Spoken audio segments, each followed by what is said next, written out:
in people's lives, there's only maybe a half dozen, 7, 8 categories that really matter. Most people, they major in minor things. They focus on stuff that doesn't matter. They know more about this celebrity going in and out of rehab than they do about their own personal development. But I look at and say, if you look at your body, without that, everything else is out the door. You don't want to be richest man in the graveyard. That's not going to do it. If there is energy, if there's vitality, if there's strength, it's going to show up in your relationship. It's going to show up in your business, it's going to show up in your life. That's an area you got to master. You can't dabble. It's too important. Emotions are everything. I mean, you got a ton of money, you got everybody loves you, and your primary emotions are pissed off and frustrated, then your life's pissed off and frustrated. It doesn't matter if you got $1 billion or 1 million people loving you, your life is not great. Relationships, intimate relationships especially. It's where the most juice in life comes from. It's where the most pain comes from most people. It's worth mastering instead of dabbling. Really looking at what are you going to do with your time and mastering your time. Instead of having a checklist, you cross it all off. You can mistake movement for achievement. I want to squeeze out of that time what matters, that creates value for me and for everyone I care about and love. What about your career or your business and the mastery of that instead of dabbling? Most businesses are dabblers. That's why they don't make it. 96%, in any 10-year period of time, 4% make it. That doesn't even mean they're profitable. And it does not mean they're enjoying themselves, all right? Or they're getting anybody else to feel good. Really mastering money so that it's not a question in your life. You can do and be and give and share as much as you want. You're not stressed about it. You live in a place of abundance. And then spiritually, really, I think, I don't tell people what to believe spiritually, but I believe that ultimately, whatever you believe, you got to live it, and it should lead to growing and giving. If you're growing, you feel alive. If you're giving, you feel 10 times more alive. And I think if someone can celebrate and give, then that's spiritual state. So to me, those are the areas I look at mastering. Business, for sure, but it's the areas of life that matter most. And most of where we spend our time doesn't make people feel fulfilled. That's why the average person is not fit and healthy. The average person is not in a relationship where they have tremendous passion. I'm not a dummy. I'm not a positive thinker. I know the truth. The average person is not successful in business. The average person is not earning what they want to earn. But you know what? Very few people have those things, but a few do. A few are happy, fulfilled, spiritually alive, financially strong, their business is growing, they have passionate love affairs, and I'm obsessed with finding the few who do and find out what they do different and teaching to everybody. Everyone's going to measure themselves differently because everyone values things differently. Some people value success or significance. Some people value love more. Some value just basic levels of certainty. So when I look at the specific metrics, I really look at metrics of what are the things that need to be measured to know if your life is going to work or not. So I look at it as our whole lives are guided moment to moment by the state we're in. Learning how to change your state, not bullshit, not fake, but to go from pissed off, frustrated, freaked out to back in your center or creative or determined or something that's going to move you forward. It's going to create a better quality of life for you and others. That's a critical skill set. So moment to moment, our life's controlled by our states. Yep. If you're in an angry state, you're going to respond differently than if you're feeling playful. But what controls those states long term is your model of the world, your worldview. And I look at that as having, as a metric, 3 things that I look at. I look to see first, what are the targets you're after? The target is, everyone has different goals and dreams and desires. But as I traveled around the world to 100 countries, I started going, holy shit, I'm seeing the same problems. What's underneath it? I began to see that there are these same 6 human needs that we all have, the same needs. We all have a need for certainty, that we can avoid pain and we can have some pleasure, some comfort. We all need uncertainty. We need variety or we feel dead inside. If you're totally certain, you're bored. If you have total variety, you're like freak out. And it's not a balance. It's learning which of these you need more as a person. Everyone's developed a different set of values in that area. The need for significance, to feel unique, special, important, the need to feel loved, the need to grow, and the need to contribute. Some people value certainty at the top of their list. That's their center of their target. I don't want to do anything unless I know it's going to work. I don't want to do anything unless it's the same. If you change anything, they freak out. If certainty is the #1 thing on your list, everyone has the same needs, but if it's #1, I know how your life's going to be. I can predict the direction of your life and therefore the destination to some extent.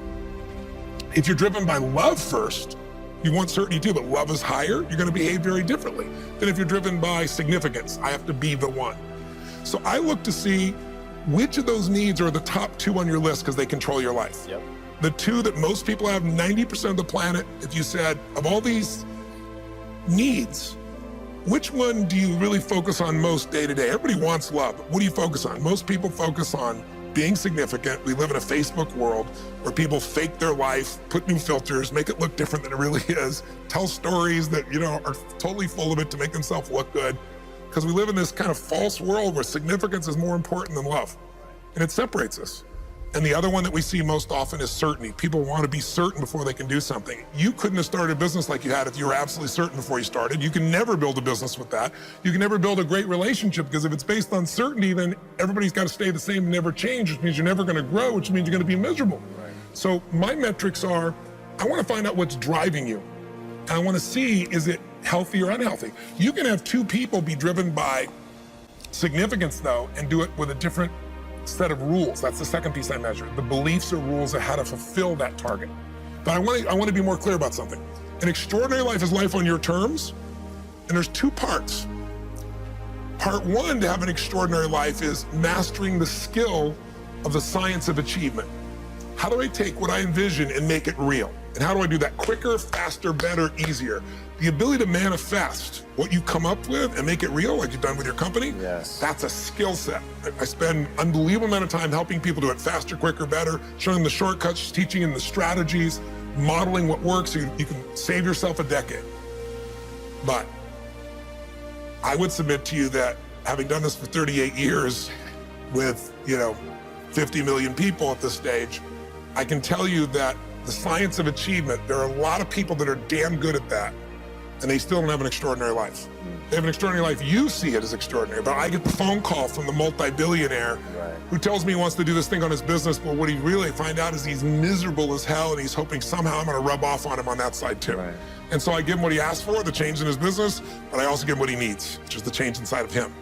So the second skill is the art of fulfillment. If you want an extraordinary life, you can't just achieve, you gotta be fulfilled. As simplistic as that sounds, but it's an art. It's not a science. Sure. It's a science to making money, come on. Any age, any color, any background, any gender, if you do these things, you'll have an abundance of money. You do these things, you're gonna have too much month at the end of the money. You're gonna have financial stress, right? Body. Everyone's biochemically different, but you and I both know there's fundamental rules, laws. There's a science to the body. You violate that science, you're gonna have disease, you're gonna have low energy. You align with that, you're gonna have an abundance of energy. It's gonna affect everything in your life. It's a science. Fulfillment's not like that. Fulfillment is as different as our human beings. You wanna know what God or the universe likes? Look at the jungle, look at the forest. Right. It's diverse, right? So most people think, well, I wanna get that, because they've been modeling somebody else, and that might work on how to achieve something. It'll never work for what to fulfill you. How many people you know, like you, got what you thought you wanted and you weren't fulfilled? Right. And that, I always tell people, success without fulfillment is the ultimate failure. The ultimate failure, because if you go at something and you fail and you're an achiever, you don't fail. You go, I learned something, I'll just try something else. Right. I'm gonna still get there. But when you succeed and you're not happy, so a perfect example of this, I mentioned in the seminar you were there because it hit me about a year and a month ago, we lost what I consider a national treasure, Robin Williams. And I asked people, how many of you love Robin Williams? Everybody raising their hand all around the world, right? He made people laugh, people were touched by him. So how good was he at the science of achievement? I mean, he wanted to be a great comedian, make the whole world laugh, he did. He wanted to have his own TV show, he did. He wanted the #1 show, he did it. He wanted to make movies, he did. He wanted to have an Academy Award for not being funny. Dramatic, and he did it, right? He did it, yeah. He said he wanted a beautiful family. He achieved everything, and he hung himself. That's crazy. And I know recently someone's saying, well, he had dementia, he had drug abuse, he had alcohol abuse most of his life because he made everybody happy but whom? Himself. That's the ultimate failure. So if I had no other message to offer your viewers, and you let me give it to them right now, I'll tell you what I believe. I believe our lives are controlled by one force, decisions. I certainly believe in force greater than myself, call it God if you will, grace, whatever you want to call it, the universe. But I also believe it gives us choices. And the decisions we make control us much more than the conditions we meet. It's not the conditions, it's your decisions. Decisions of what to believe, decisions what to do, decisions what to give. I say to people, think about, look back 10 years ago, 5 years ago, 15 years ago, and think of a decision you made. That if you would have made a different decision, you'd have a totally different life today. Better or worse, I don't know, but totally different. The most important decision you can make above any on the face of the earth is deciding that no matter what happens in your life, no matter what happens, you're gonna live in a beautiful state. The decision to say, I am not going to suffer. That if suffering arises, pain's one thing, suffering's another. Suffering is when you're like, suffering could be worry, it could be anger, it could be frustration. It's anything that takes you out of a beautiful state. And here's what people don't get. You can end suffering by stop focusing on yourself and focus on something you want to serve greater than yourself. Your children, your wife, your mission, your life. You can get out of it in an instant because the nature of the human mind is to constantly compare things. Your mind, your brain is a 2 million year old device, and it is not designed to make you happy. It's designed to make you survive. Right. And that's why it's always looking for what's wrong. But it used to be what's wrong, a saber-toothed tiger, so I can protect myself. Now people are worried about what people think about them, or do they have enough money when 2/3 of the planet lives on $2 a day, and you're making $38,000, you're rich. The poorest of the poor in our country are considered rich. I'm not saying they should stay that way. Right. But you can only build on success. My goal would have you consider something. Life is short. We don't know how short it's gonna be. But if you only had a week to live, I bet you wouldn't allow yourself to suffer over a little crap that makes you crazy normally. I think you would probably spend time with those you love, you would do what you love, you'd take awe in a sunset, you'd smell the air, you would take in everything in those final moments that you possibly do. So my thing is, why wait? Right. Why wait? Why not just decide that if I start to suffer, I know the solution, because suffering is me obsessing about me. You might say, it's not me, I'm worried about my kids because they're not doing well. No, you're worried that you haven't done enough for your kids. It's about you still, right? Yes. You know, you're worried about what was done or what you should have done or what shouldn't have done. And you can end that in an instant by becoming aware of it and saying, I have made the most important decision of all. Right. I'm gonna live in a beautiful state. Because here's what's gonna happen.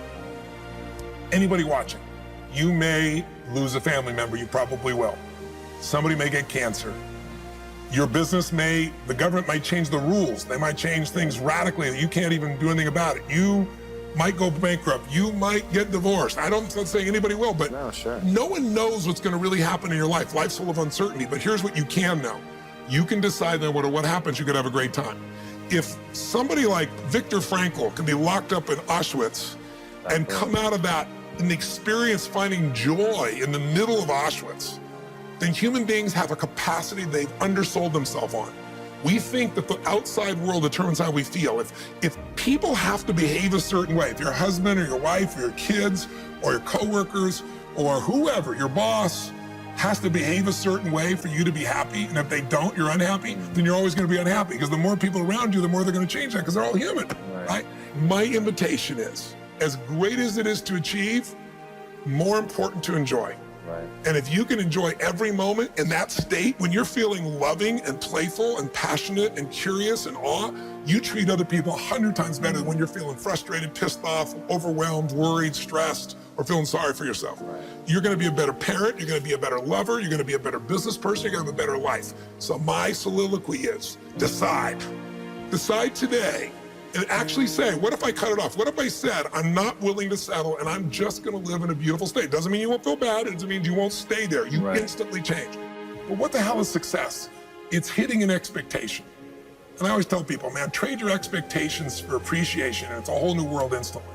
If you can appreciate this moment, if you can't find ecstasy in this moment, in a conversation with a friend and looking in your wife's eyes, being with your children, going on a run, if you can't find ecstasy now, I'm here to tell you, more money, more people, more love, more business, more anything is not gonna give you more ecstasy. If you can't do it here now, you're not gonna do it there when you got more. So why not do it now and have a rich life right now? I tell people, money, that's one thing. Like having financial abundance, there's skills, that's a science.